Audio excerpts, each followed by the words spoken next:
जरा सोचिए, 23 साल का एक नौजवान जेल की एक अंधेरी काल कोठरी में कैद है। उसे पता है कि कुछ ही दिनों में उसके गले में फांसी का फंदा डाल दिया जाएगा और उसके पैरों के नीचे से तख्ता खींच लिया जाएगा।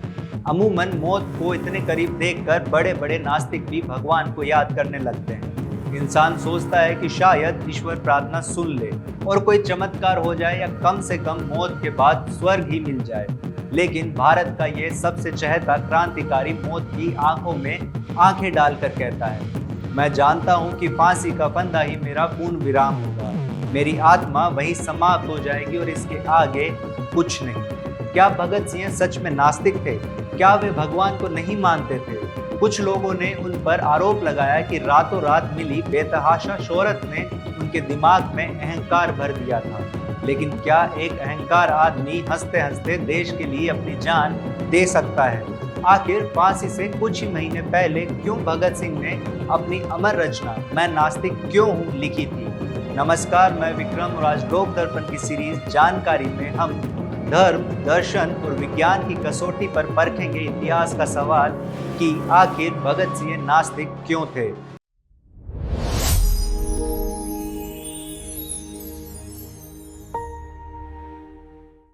4 अक्टूबर 1930 लाहौर की सेंट्रल जेल। गदर पार्टी के एक बहुत ही सम्मानित और धार्मिक स्वतंत्रता सेनानी बाबा रणधीर सिंह भी उसी जेल में कैद थे। जब उन्हें पता चला कि भगत सिंह भगवान पर विश्वास नहीं करते तो वह किसी तरह उनके काल कोठरी में पहुंचे।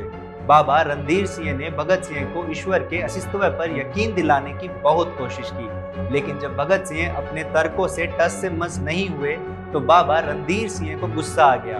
उन्होंने ताना मारते हुए कहा, प्रसिद्धि से तुम्हारा दिमाग खराब हो गया है और तुम अहंकारी बन गए हो। यही अहंकार एक काले पर्दे की तरह तुम्हारे और ईश्वर के बीच खड़ा है। अहंकार यह कोई छोटा शब्द नहीं था। भगत सिंह इस बात से आहत हुए। वे ये साबित करना चाहते थे कि उनका नास्तिकवाद किसी घमंड का नतीजा नहीं बल्कि एक बेहद गहरे अध्ययन और वैज्ञानिक सोच का परिणाम है। और इसी ताने के जवाब में 5 और 6 अक्टूबर 1930 को भगत सिंह ने काल कोठरी नंबर 14 में बैठकर इतिहास का सबसे तार्किक और प्रखर निबंध लिखा, जिसका नाम था मैं नास्तिक क्यों हूँ, जो पहली बार 27 सितंबर 1930 को द पीपल अखबार में प्रकाशित हुआ था। लेकिन सबसे बड़ा सवाल यह है कि क्या भगत सिंह बचपन से ही नास्तिक थे? बिल्कुल नहीं। अपने निबंध में खुद भगत सिंह बताते हैं कि उनका पालन पोषण एक रूढ़िवादी आर्य समाजी परिवार में हुआ था। लाहौर के डीएवी स्कूल के छात्रावास में रहते हुए वे रोज सुबह शाम गायत्री मंत्र का घंटों तक जाप किया करते थे। असहयोग आंदोलन के बाद जब वे नेशनल कॉलेज पहुंचे तब भी वे लंबे बाल और दाढ़ी रखने वाले पक्का आस्तिक के रूप में जाने जाते थे। तो फिर ये बदलाव कैसे आया? जवाब है किताबें और अध्ययन। भगत सिंह ने लिखा है कि काकोरी कांड के शहीदों जैसे राम प्रसाद बिस्मिल और राजेंद्र लाहिड़ी की फांसी के बाद उनके दल के बाकी क्रांतिकारी ईश्वर की प्रार्थना में डूबे रहते थे।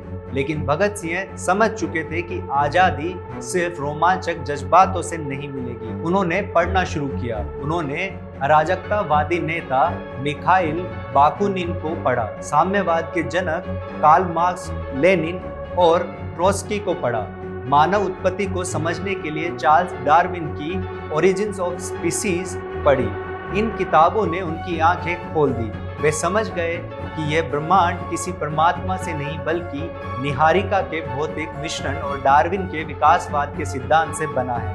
1926 के अंत तक भगत सिंह एक रोमांचक क्रांतिकारी से पूरी तरह एक यथार्थवादी और घोषित नास्तिक बन चुके थे। भगत सिंह की नास्तिकता सिर्फ भगवान को नकारना नहीं था बल्कि यह समाज के पाखंड और पूंजीवाद पर एक सीधा प्रहार था। अपने निबंध में उन्होंने आस्तिकों और ईश्वर से कुछ ऐसे तीखे सवाल पूछे जिनका जवाब आज तक कोई नहीं दे पाया। पहला सवाल, अगर आपका ईश्वर सर्वशक्तिमान और सर्वज्ञानी है तो उसने यह दुनिया क्यों बनाई? एक ऐसी दुनिया जो दुखों, त्रासदियों और कष्टों से भरी हुई है, जहां एक भी इंसान पूरी तरह सुखी नहीं है। क्या भगवान को भी रोम जलाने वाले नीरो या चंगेज खान की तरह इंसानों को तड़पता देखकर मजा आता है? दूसरा सवाल, पुनर्जन्म और कर्मों के सिद्धांत पर भगत सिंह ने पूछा, क्या तुम्हें पता है कि दुनिया में सबसे बड़ा पाप गरीबी होना है? गरीबी एक अभिशाप है, एक दंड है। जो इंसान एक गरीब या अछूत परिवार में पैदा होता है, जिसे समाज अज्ञानी बनाए रखता है, अगर वह समाज से निष्कृष्ट होकर कोई अपराध करता है तो उसका असली पापी कौन है, इंसान या भगवान? और तीसरा सबसे बड़ा सवाल, ईश्वर ने अंग्रेजों के मस्तिष्कों में भारत को आजाद करने की भावना क्यों नहीं पैदा की? वह क्यों नहीं पूंजीपतियों के हृदय में परोपकार भर देता ताकि वे मजदूरों का खून चूसना बंद कर दे? भगत सिंह ने साफ लिखा कि अंग्रेज भारत पर ईश्वर की मर्जी से नहीं बल्कि अपनी बंदूकों, पुलिस, सेना की ताकत और हमारी कायरता की वजह से राज कर रहे हैं। ईश्वर और धर्म का आविष्कार तो सिर्फ शोषकों और ताकतवर लोगों ने आम जनता को गुलाम बनाने के लिए किया था। भगत सिंह का यह नास्तिकवाद कोई खोखला दर्शन नहीं था। उन्होंने अपनी मौत के आखिरी पल तक इसे जी कर दिखाया। 23 मार्च 1931 की शाम ब्रिटिश सरकार जन आक्रोश से इतनी डरी हुई थी कि नियम कानून ताक पर रख दिए गए।